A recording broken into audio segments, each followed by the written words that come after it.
Hi గారు, welcome to our channel. ప్రస్తుతం మనతో పాటు దాము బాలాజీ గారు సీనియర్ జర్నలిస్ట్ ఉన్నారు. వారితో ఒకసారి మాట్లాడదాం. నమస్కారం సార్. నమస్తే సార్, మావోయిస్టుల పైన బస్తర్ డివిజన్ లో ఒక భారీ ఎన్కౌంటర్ అయితే జరిగింది సార్. దాదాపు 30 మంది వరకు చనిపోయారని చెప్పేసి కూడా వార్తలు వినిపిస్తున్నాయి. మరి ఏం జరిగింది దీంట్లో? అండ్ ఈ మధ్య కాలంలో మనం చూస్తూ వస్తున్నాం, మావోయిస్టుల పైన వరుసగా ఎన్కౌంటర్లు అయితే జరుగుతున్నాయి. తెలంగాణలో చూసాం, ఛత్తీస్గఢ్ లో చూసాం. సో ఎందుకు ఈ స్థాయిలో ఎన్కౌంటర్లు చేస్తున్నారు? మరి అమిత్ షా చెప్పినట్టు వచ్చే ఇయర్ కల్లా ఇక మావోయిస్ట్ అనే వాళ్ళ ఉనికే ఉండనుకోవచ్చు సార్. మీరేం చెప్తారు దీనికి సంబంధించి? మావోయిస్టులు అంటే అర్థం సిపిఐ ఎంఎల్ మావోయిస్ట్ అని, అంటే communist party of India, Marxist Leninist Maoist. So వీళ్ళని సింపుల్ గా నక్సలైట్లు అని కూడా పిలుస్తారు, లేదా మావోయిస్టులు అంటారు. వీళ్ళు ఎక్కువగా ఇటు ఒరిస్సా ఆంధ్ర బార్డర్, ఏఓబి అంటారు, ఆంధ్ర ఒరిస్సా బార్డరు, లేకపోతే తెలంగాణ ఛత్తీస్గఢ్ బార్డరు, ములుగు ఆ ఏరియా, అట్లాగే బస్తర్ డివిజన్ అంటే ఛత్తీస్గఢ్లో ఎక్కువ ఉంటుంది. ఛత్తీస్గఢ్లో దాదాపు 7-8 జిల్లాల్లో వీళ్ళు ఉన్నారనమాట. ముఖ్యంగా బస్తర్ డివిజన్ అంటారు. ఆ బస్తర్ డివిజన్లో బీజాపూరు, కాంకేరు, సుక్మా, దంతెవాడ, నారాయణపూరు, ఇంకొన్ని జిల్లాల్లో వీళ్ళు బలంగా ఉన్నారు. ప్రధానంగా ఇక్కడ వీళ్ళ సంఖ్య ఎక్కువగా ఉంది.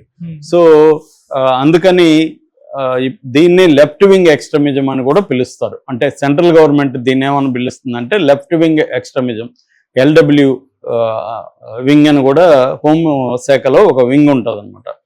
ఇప్పుడు ఏం చేశారంటే మామూలుగా ఇది ఏ ప్రభుత్వం వచ్చినా మావోయిస్టులను సీరియస్గా చంపేసే కార్యక్రమం చేస్తున్నారు. యాక్చువల్గా మనకి కాంగ్రెస్ ప్రభుత్వంలో కూడా మన్మోహన్ సింగ్ కూడా అనేక సార్లు మోస్ట్ డేంజరస్, అతిపెద్ద ఇంటర్నల్ థ్రెట్ మావోయిజం అనేది ఆయన అనేక సార్లు అనౌన్స్ చేశారు. దేశానికి అంతర్గత ముప్పు ఎక్కువగా మావోయిస్టుల నుంచి ఉంది అనేది. ఎందుకంటే వీళ్ళు ఎక్కువగా ఈ ఏరియాలో ఉండడం వల్ల అక్కడ డెవలప్మెంట్కి రోడ్లు వేయలేకపోతున్నారు, డెవలప్మెంటల్ యాక్టివిటీస్ చేయలేకపోతున్నారు. అట్లాగే అక్కడ పెద్ద పెద్ద పరిశ్రమలు అక్కడే ఉంటాయి. మన మోడల్ అంతా ఏంటంటే బిగ్ ఇండస్ట్రీస్ తీసుకురావడమే అభివృద్ధి అనే ఒక మోడల్లో ఉన్నాం మనం. ఈ మోడల్కి మావోయిస్టులు ఇబ్బంది కలిగిస్తున్నారు. అంటే అడవుల్లో ఎక్కువగా మనకు వనరులు ఉంటాయి కాబట్టి అక్కడ మైన్స్ కావచ్చు, పేపర్ ఇండస్ట్రీస్ కావచ్చు, కలప కావచ్చు, రకరకాల ఇండస్ట్రీస్ వీళ్ళు ఆపరేట్ అవుతున్న, ముఖ్యంగా దండకారణ్యం ఫారెస్ట్ అంటారు. అంటే ఛత్తీస్గఢ్, మహారాష్ట్ర, ఒడిస్సా ఈ ఏరియాలను కలుపుతూ దండకారణ్యం ఫారెస్ట్ ఉంటుంది. ఇది బంగ్లాదేశ్ వైశాల్యంతో ఈక్వల్గా ఉంటుంది. సో ఈ దండకారణ్య ఫారెస్ట్లో మావోయిస్టులు ఎక్కువగా ఉన్నారు కాబట్టి ప్రభుత్వానికి ఇబ్బందికరంగా మారుతుంది. ఎందుకంటే ప్రైవేటు పెద్ద వేదాంత లాంటి ఇండస్ట్రీస్ అన్నీ అక్కడే ఉంటాయి, తాపర్ గ్రూప్ అక్కడే ఉంటుంది. వీళ్ళకందరికీ ఇది ఇబ్బందిగా మారుతుంది. అందుకని పెద్ద బిజినెస్ పీపుల్కి ఇబ్బందిగా ఉంది కాబట్టి ప్రజలకు ఇబ్బంది అయితే ఇంత సీరియస్గా తీసుకోరు.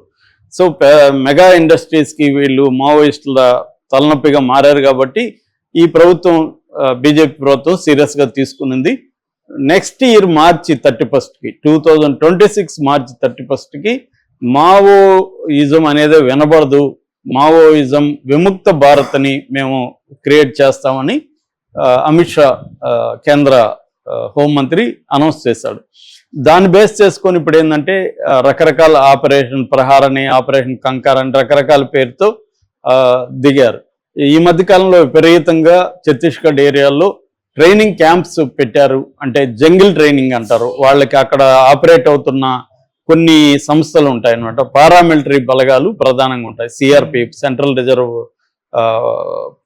పోలీస్ ఫోర్స్ కానీ, కోబ్రా అంటారు, commando battalion for resolute action, తర్వాత డిఆర్ఎస్ అంటారు. డిఆర్ఎస్ అంటే district rescue guard, reserve guard.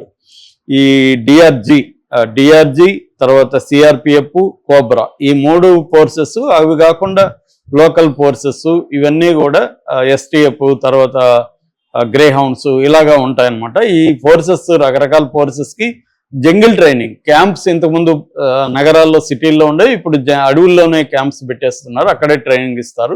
ఈ మధ్యకాలంలోనే ఛత్తీస్గఢ్ ఈ బస్తర్ ఏరియాలో 20 కొత్త క్యాంపులు తీసుకొచ్చారు బీజేపీ ప్రభుత్వం వచ్చిన తర్వాత. అంటే పెద్ద ఎత్తున ఫోర్సెస్ని దింపి, వేలాది మందిని దింపి గ్రామాలని అటాక్ చేయడం అనేది జరుగుతుంది. దాని ఫలితం కూడా బాగా వస్తుంది. గత 2 ఏళ్లలోనే 500కు పైన మావోయిస్టుల్ని కేంద్ర బలగాలు చంపేశాయి. ఇందులో దాదాపు 56 మంది చాలా ఇంపార్టెంట్ లీడర్స్ కూడా ఉన్నారు. మొన్న బడే చొక్కారావు అనే తెలంగాణ అతను చనిపోయాడు. అలాగా 56 మంది అంటే డివిజనల్ స్థాయి నాయకులు, రాష్ట్ర స్థాయి నాయకులు, కేంద్ర స్థాయి నాయకులు, ఈ 3 రకాల నాయకులు దాదాపు 56 మంది చనిపోయారు. ఒక నాయకుడు తయారు కావడానికి 20 నుంచి 30 ఏళ్ళు పడుతుంది. ఆ నాయకుడిని చంపేస్తే మళ్ళీ ఇంకొక కొత్త నాయకుడు తయారు కావడానికి చాలా టైం పడుతుంది.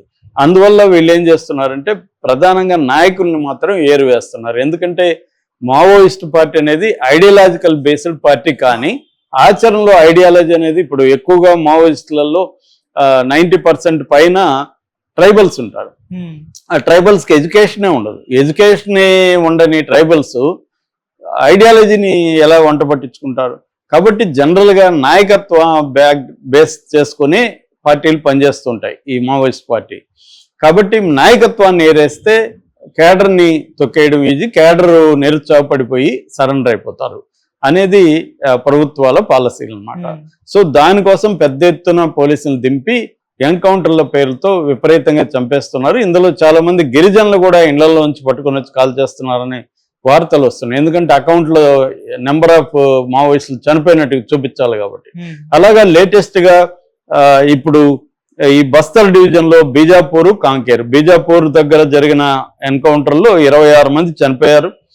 ఇప్పటికీ 18 బాడీలని రికవర్ చేశారు. ఇంకా బాడీలని రికవర్ చేయాల్సింది. నిన్న మార్నింగ్ 7 గంటలకి ఎన్కౌంటర్ జరిగింది.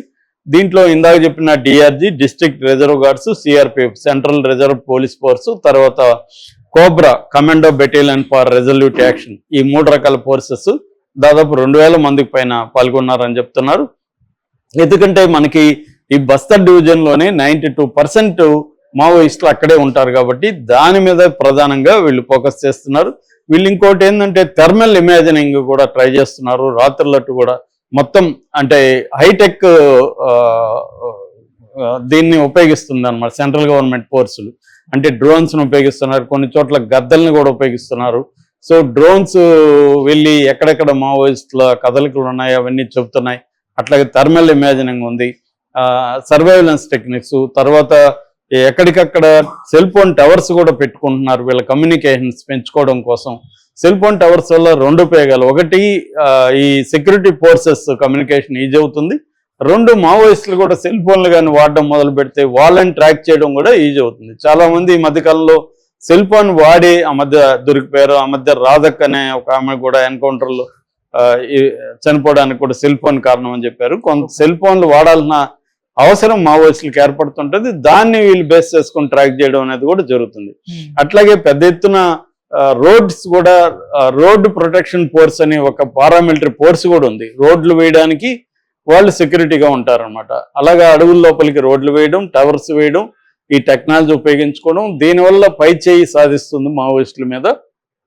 ప్రజెంట్ అయితే మావోయిస్టులు చాలా పెద్ద ఎత్తున దెబ్బతిన్నట్టుగా మనకు అర్థమవుతుంది. కాకపోతే ఏంటంటే ఇది టెంపరీ. లాస్ట్ ఇయర్ 2023లో కూడా దాదాపు 219 మంది మావోయిస్టులు చనిపోతే ఉద్యమం ఆగిపోలేదు కదా అనేది ఎక్కువ వినిపిస్తుంది. అంటే ఉద్యమం టెంపరీగా సెట్ బ్యాక్ జరుగుతుంది. ఇది లెనిన్ ఇప్పుడే చెప్పాడు, 1 అడుగు ముందుకు 2 అడుగులు వెనక్కి అనేదే వాళ్ళ ఫిలాసఫీ. 1 అడుగు ముందుకు వేస్తాము, 2 అడుగులు వెనక్కి వేస్తాము, మళ్ళీ 1 అడుగు ముందుకు వేస్తాం.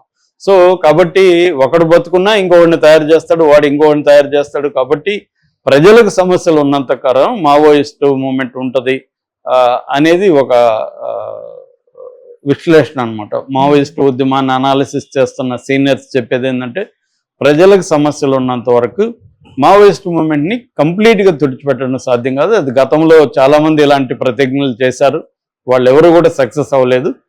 ప్రజల బేసిక్ నీడ్స్ ఫుల్ఫిల్ చేయనంత కాలం వీళ్ళు ఉంటారు. ఇప్పుడు ఎందుకంటే మావోయిస్టులు ఎక్కడ ఎక్కువగా ఉన్నారు, పీవీజీటీ అంటారు, అంటే ప్రిమిటివ్ వల్నరబుల్ ట్రైబల్ గ్రూప్స్. మొత్తం ఇండియాలో 500 రకాల గిరిజనులు ఉన్నారు, 500 రకాల గ్రూప్స్ ఉన్నారు, ట్రైబల్ గ్రూప్స్. అందులో 50 రకాల గ్రూప్స్ చాలా